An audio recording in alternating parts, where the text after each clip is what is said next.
ಸಂಜೆ ಆಗ್ಲೇ 6 ಗಂಟೆ ಆಗಿತ್ತು. ನನ್ನ ತಮ್ಮ ಎಳ್ನೀರ್ ಕೆಲಸಕ್ಕೆ ತೋಟಕ್ಕೆ ಹೋಗಿದ್ದ. ಅಲ್ಲಿ ಕಿತ್ಲೆಹಣ್ಣು ತಗೊಂಡ್ ಬಂದಿದ್ದ. ನೋಡ್ತಾ ಇರ್ಬೋದು ಎಷ್ಟು ಚೆನ್ನಾಗಿದ್ವು ಅಂದ್ರೆ, ಉಪ್ಪು ಖಾರ ಹಾಕೊಂಡು ತಿಂದ್ವಿ ಎಲ್ರು.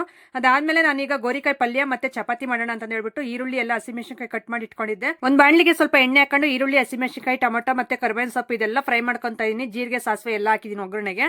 ಅದು ಫ್ರೈ ಆದ್ಮೇಲೆ ನಾನು ಹುರಿದಿಟ್ಕೊಂಡಿರುವಂತ ಕಡಲೆ ಬೀಜನ ಸ್ವಲ್ಪ ಮಿಕ್ಸಿ ಮಾಡ್ಕೊಂಡಿದೀನಿ. ಹಾಗೆ ಈಗ ಗೋರಿಕಾಯಿ ಬೇಯಿಸ್ಕೊಂಡಿದ್ದೆ, ಅದನ್ನ ಬಗ್ಸ್ಬಿಟ್ಟು ನೀರು ಈಗ ಒಗ್ಗರಣೆಗೆ ಹಾಕಂತ ಇದೀನಿ. ಅದ್ರ ಜೊತೆಗೆ ಹಸಿ ಕಾಯಿ ತುರಿ ಹಾಕ್ತಾ ಇದೀನಿ. ಈ ರೀತಿ ಮಾಡೋದ್ರಿಂದ ಟೇಸ್ಟ್ ಅಂತೂ ನೆಕ್ಸ್ಟ್ ಲೆವೆಲ್ ಅಲ್ಲೇ ಇರುತ್ತೆ. ಚಪಾತಿ ಜೊತೆಗೆ ತಿನ್ಬೇಕಂದ್ರೆ ಮಸಾಲೆ ಐಟಮ್ ಎಲ್ಲ ಕಡಿಮೆ ಮಾಡಿ ಈ ರೀತಿ ಪ್ಲೈನ್ ಆಗಿ ಮಾಡ್ಕೊಂಡು ತಿಂದ್ರೆ ಹೆಲ್ತ್ಗೂ ಒಳ್ಳೇದು, ತುಂಬಾ ಟೇಸ್ಟಿಯಾಗಿ ಇರುತ್ತೆ ಬಾಯಿಗೆ ತಿನ್ನೋದಕ್ಕೆ. ಹಾಗಾಗಿ ನಾನು ಈ ರೀತಿ ಮಾಡಿದೆ ಪಲ್ಯ ಅನ್ನೋದು.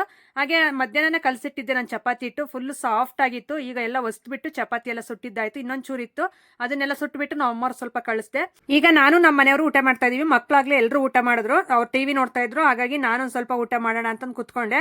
ಈ ರೀತಿ ಇತ್ತು ಇವತ್ತಿನ ವಿಡಿಯೋ. ನಿಮ್ಗೆ ಯಾವ ರೀತಿ ಅನ್ನಿಸ್ತು ಅಂತ ಕಾಮೆಂಟ್ ಸೆಕ್ಷನ್ ತಿಳಿಸಿ. ಹೊಸಬರಾಗಿದ್ರೆ ಸಬ್ಸ್ಕ್ರೈಬ್ ಮಾಡ್ಕೊಳ್ಳಿ. Thank you.